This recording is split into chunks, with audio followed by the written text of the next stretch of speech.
समुद्र को गहिराईमा जुल्स वर्नको उपन्यास 20,000 લીગ समुद्र मुनि को दुनियामा तपाईलाई स्वागत छ। विशाल र गहिरो समुद्र जहाँ सूर्यको किरण पनि पुग्न सक्दैन, त्यहाँ एउटा रहस्यमय संसार लुकेको छ। एउटा यस्तो संसार जहाँ अचम्मका कुराहरू अनि खतरा दुवै छन्।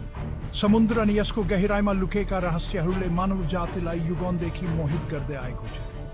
यो त्यो सिमाना हो जहाँ थाहा भएको र थाहा नभएको संसारको भेट हुन्छ, जसले सधैँ साहसी र जिज्ञासु मानिसहरूलाई आकर्षित गरेको छ। यही अन्वेषित गहिराईबाट जुल्स वर्नले आफ्नो अद्भुत उपन्यास 20,000 લીગ समुद्र मुनि को लागि प्रेरणा पाएका थिए। आफ्नो समयभन्दा अगाडिका सोच भएका वर्नले आफ्ना पाठकहरूलाई यो अनौठो पानी मुनिको संसारको यात्रामा लिए गए। त्यो समयमा जब समुद्र रहस्यले भरिएको थियो, उनले आफ्नो कल्पना शक्तिले अज्ञात संसारका ढोकाहरू खोले। यो कृति जुन खुर्जीजीमा प्रकाशित भएको थियो, हामीलाई एउटा क्रान्तिकारी पनडुब्बी नॉटिलस र यसका क्याप्टेन नेमोसँग परिचय गराउँछ र हामीलाई एउटा अद्वितीय साहसिक कार्यमा सामेल हुन आमन्त्रित गर्दछ। आफ्नो समयभन्दा धेरै अगाडि रहेको नॉटिलसले मानव बुद्धि र जिज्ञासाको उच्चतम बिन्दुलाई दर्शाउँछ। आफ्नो समृद्ध कल्पना शक्तिको साथ वर्नले वैज्ञानिक तथ्यहरू र सुन्दर साहित्यलाई एक रोमाञ्चक कथामा बुनेका छन्, जसले पाठकहरूलाई मोहित पार्छ। उनको जीवन्त वर्णन र वैज्ञानिक सटीकताले अविस्मरणीय पानी मुनि साहसिक कार्यहरू सिर्जना गरेको छ, जसले धेरै पुस्तालाई प्रेरित गरेको छ। वर्नको विवरण प्रतिको ध्यान र विज्ञान प्रतिको लगावले यस उपन्यासलाई साधारण कल्पना भन्दा माथि उठाउँछ, जसले गर्दा पाठकलाई यस अद्भुत संसारमा आफै डुबेको महसुस हुन्छ। समुद्रको गहिराईमा डुबुल्की मार्नुहोस् र सतहमुनि लुका चम र खतराहरू पत्ता लगाउनुहोस्। प्रत्येक डुबुल्की एउटा सुन्दर र कहिलेकाहीँ खतरनाक संसारमा नयाँ साहसिक कार्य हो। 20,000 લીગ समुद्र मुनि केवल एउटा साहसिक उपन्यास मात्र होइन, यो मानवीय जिज्ञासा र अज्ञात कुराहरू पत्ता लगाउने चाहनाको कथा हो। यसले हामीलाई सतहभन्दा गहिरो हेर्न र गहिराईमा लुकेका रहस्यहरू उजागर गर्न प्रेरित गर्छ। वर्नको उपन्यासले हामीलाई सम्झाउँछ कि हाम्रो विशाल संसारमा अझै धेरै अन्वेषित ठाउँहरू छन्। अनन्त सम्भावनाहरूले भरिएको समुद्र अज्ञातको वास्तविक प्रतीक हो, जसले हामीलाई सधैँ मोहित गरिरहेको छ। आउनुहोस्, हामी समुद्रको गहिराईमा प्रवेश गरौँ र छालहरू मुनि लुकेका रहस्यहरू पत्ता लगाउनुहोस्। आउनुहोस्, महान अन्वेषकहरूको पदचिह्नमा अन्वेषक र ज्ञानको खोजी गर्नेहरूको रूपमा पाइला चालौँ। यो अज्ञात संसारको यात्रा हो, जसले मानिसको अतृप्त जिज्ञासा र ज्ञानको भोकलाई पुष्टि गर्छ।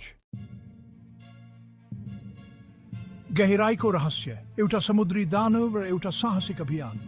विशाल र अन्वेषित समुद्र सधैँ रहस्यले भरिएको हुन्छ, तर कुनै पनि रहस्य यति भयानक थिए। वर्ष आविष्कार र प्रगतिको युग, तर यो त्यो समय पनि थियो जब मानिसहरू अज्ञातको डरले ग्रस्त थिए। कुनै पनि जहाज भन्दा ठूलो र छिटो एउटा समुद्री दानवको कथा जंगलको आगो जस्तै फैलियो। नाविकहरूले यस दानवसँगको आफ्नो भेटको डरलाग्दो कहानी सुनाए। जहाजहरू रहस्यमय तरिकाले गायब भए र यसको दोष्यमय दानवलाई दियो। समुद्र जुन एक समय स्वतन्त्रता र साहसिक कार्यको प्रतीक थियो, अब डरको कारण बन्यो। आतंक फैलियो। मानिसहरूले समुद्रको गहिराईमा लुकेको अज्ञात खतराबाट बच्न खोजे। समुद्रसँग जोडिएका मानिसहरूका लागि यो डर धेरै वास्तविक थियो। जब आतंक र अफवाहहरू फैलिरहे, संयुक्त राज्य अमेरिकाको सरकारले कारबाही गर्ने निर्णय गर्यो। दानव खोज्न र नष्ट गर्न एउटा अभियानको आयोजना गर्यो। यो केवल सुरक्षाको कुरा मात्र थिएन, तर समुद्रमा नियन्त्रण पुनः प्राप्त गर्ने प्रयास पनि थियो।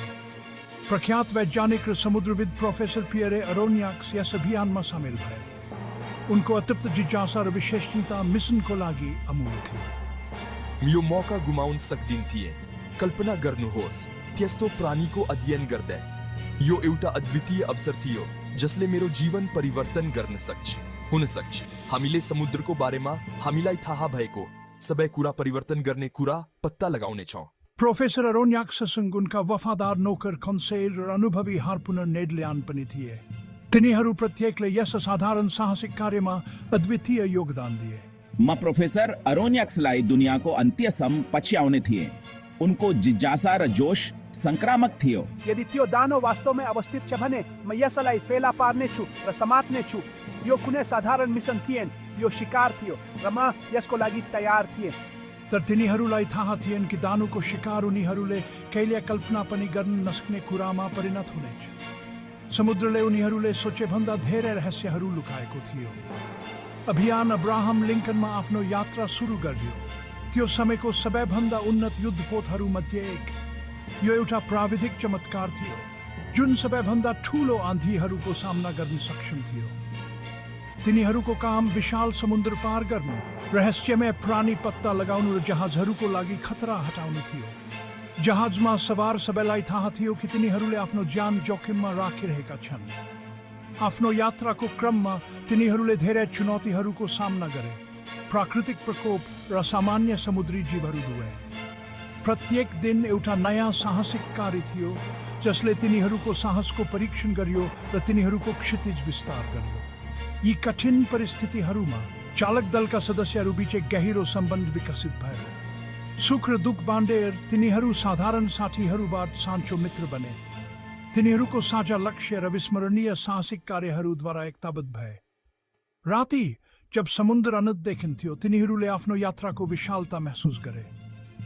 ताराहरू मुनि तिनीहरूले आफ्नो मिसनको बारेमा सोचे, यो जान्दछन् कि वास्तविक चुनौतीहरू अझै बाँकी छन्।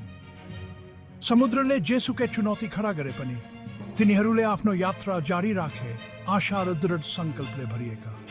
तिनीहरूको सबैभन्दा ठूलो साहसिक कार्य भर्खरै सुरु भएको थियो र चाँडै नै तिनीहरूले समुद्री दानुको किंवदन्ती पछाडिको सत्य पत्ता लगाउनेछन्।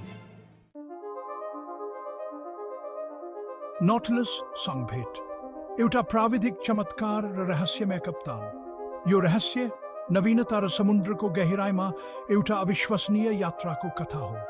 महिनौसम्म खोजी गरेपछि अब्राहम लिङ्कन तथा पौराणिक समुद्री दानवको सामना गर्यो। तर उनीहरूले जे देखे थियो उनीहरूले सोचेको जस्तो थिएन। के हुन गइरहेको छ भनेर कसैले अनुमान गर्न सकेन। तिनीहरूको अगाडि कुनै दानव थिएन, तर एउटा अविश्वसनीय रूपमा उन्नत पनडुब्बी थियो जसलाई नौटिलस भनिन्थ्यो, जुन रहस्यमय क्याप्टेन निमोद्वारा सञ्चालित थियो। यसको डिजाइन र प्रविधि अकल्पनीय थियो र त्यो समयको क्षमता भन्दा धेरै अगाडि थियो। नौटिलसमा स्वागत छ। म क्याप्टेन निमो हुँ। आफूलाई मेरो विशेष अतिथि मान्नुहोस्। मेरो अतिथिको रूपमा तपाईले आफ्नो सबैभन्दा उत्कृष्ट सपनाहरू भन्दा बाहिरका कुराहरू अनुभव गर्नुहुनेछ।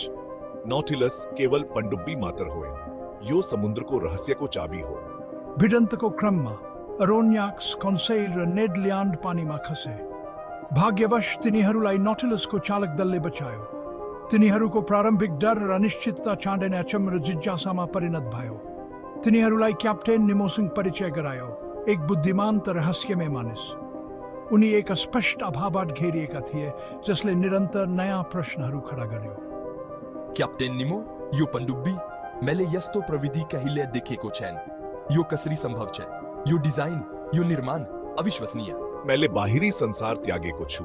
यहाँ समुद्रको गहिराईमा मैले शान्ति पाएको छु, जमिनमा भएको पीडा र द्वन्द्वबाट मुक्त।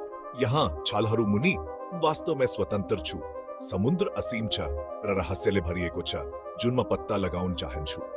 क्याप्टेन निमो संसारबाट पूर्ण रूपमा अलग भएर बसेको पायो र जानाजानी समुद्रको गहिराईमा आफ्नो जीवन बिताउने छनौट गरेको थियो। उनको वास्तविक उद्देश्य रहस्य नै रह्यो, तर उनको दृढ सङ्कल्प अटल थियो।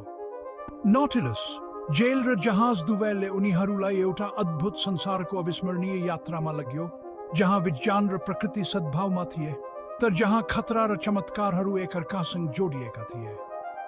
क्याप्टेन निमोको नेतृत्वमा, जसको दिमाग तीक्ष्ण थियो र इच्छाशक्ति फलाम जस्तै बलियो थियो, तिनीहरू समुद्रको गहिराईमा गहिरो डुब्दै गए। एउटापछि अर्को अचम्मलाग्दो दृश्यहरू उनीहरूको अगाडि प्रकट भए। चम्किलो जीवहरूदेखि लामो समयदेखि हराएको सभ्यताका भग्नावशेषहरूसम्म समुद्रले आफ्नो खजाना खोल्यो। तिनीहरूले समुद्रको सुन्दरता र क्रूरता दुवै अनुभव गरे।